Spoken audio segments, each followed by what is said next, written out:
Well, we all remember this story. On April 12, 2019, a stranger grabbed a little boy named Landon and threw him off the third-story balcony at the Mall of America for absolutely no reason. An act so heinous it captured headlines around the country. But even as Landon was still lying on the ground, good things started happening. I recently sat down with Landon and his mom, Carrie, to talk about that day and the many miracles that have happened since. It's a Friday night in January, and a birthday party is underway at the Hoffman House.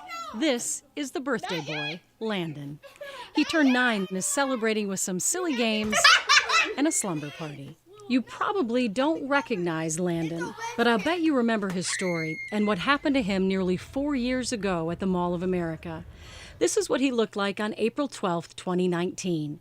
This picture taken about an hour before he and his mom walked into the mall to meet up with a preschool buddy and his mom on the 3rd floor, outside the not yet open Rainforest Cafe. And I was talking to that other mom, and this man came up, and he leaned over with the little boys, and he was whispering to them.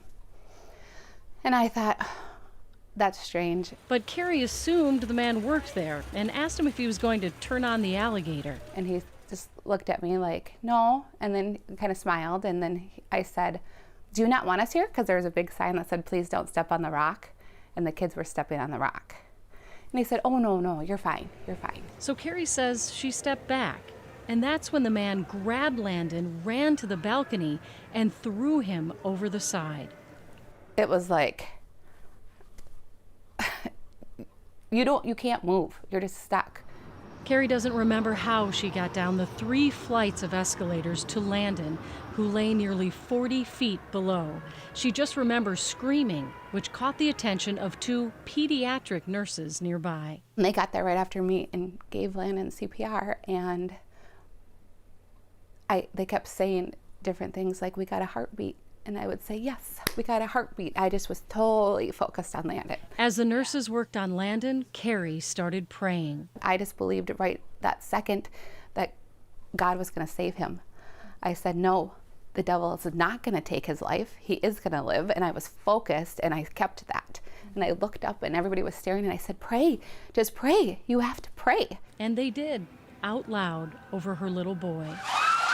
Carrie's prayers continued all the way to Children's Hospital in Minneapolis, where a team of surgeons was standing by. They were all ready. Right when we pulled in, each person did their part on his body while I stood on a chair and again prayed over that whole room, watching them work on him. When the doctors wheeled Landon out for surgery, Carrie says she collapsed. I fell to the floor and I said, I forgive him. I forgave that man because I felt like I needed to remove him from my brain so that God had the space that he needed through me to heal Landon. And there was so much that needed healing. The nearly 40-foot fall shattered his wrists, hands, and elbows, broke his femur, shattered the bones in his face, and injured his brain. As the doctors worked on Landon, family gathered at the hospital. Everybody's in here. Each doctor comes one by one. First, it was the brain doctor, because that's the most important right away. And he says, he's got him, the first scan looks good. He's stable. I kept saying, bones can heal. If his brain's okay, bones can heal. And we just kept on going down the line. Carrie's calm and confidence in those early moments astounded some of her relatives. And I just kept, we have a God of miracles, and we prayed it, and everybody around the world is praying it. Right now I can feel it. So you either believe that or you don't. Carrie believed it and held tightly to it through the countless surgeries, setbacks, and successes in the months that followed. I stayed in that zone, and I was so strong, but I didn't want to read any letters from anybody. I didn't want to know what this man's name was. I didn't want to know if he was sentenced. I didn't want to know anything besides healing Landon was my focus, and that was it. Back here. As for Landon, Hey, there's Iron Man. when he looks back, And they were cleaning the windows outside. there's a lot he doesn't remember, including anything about that day, Oh, here it is. Here it is. or most of the painful parts about being in the hospital. This right here, boys, is where Nanners raced me in the wheelers. So it's safe to say you had some fun in the hospital. No, I had lots of fun. There's Landon in his own bed. Welcome home, Landon. 4 months after arriving, Landon left the hospital. All his bones had healed, but the injury to his frontal lobe changed his personality from a shy, quiet kid to one who is louder and a bit more impulsive. Oh, you're winning. I'm the GOAT, boys. It took some adjusting, but Carrie has gotten fairly used to that. I don't know. I think he can be anything he wants to be. I'm not worried about it. Take it one day at a time. You know, I don't think ahead. I stay in my lane, and my lane is just what Landon wants to do today. We'll think about the future later. For now, the focus is just on being a third grader. I like to go in the basement, play knee hockey, play NHL 23, Fortnite, and then I like to play with my sister and make slime. And make slime. That's a good itinerary right there. What's your favorite sport? Hockey. Duh.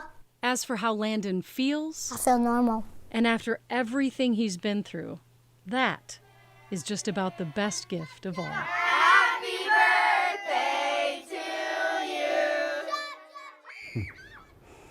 As for the man who threw Landon, he pleaded guilty and was sentenced to 19 years in prison.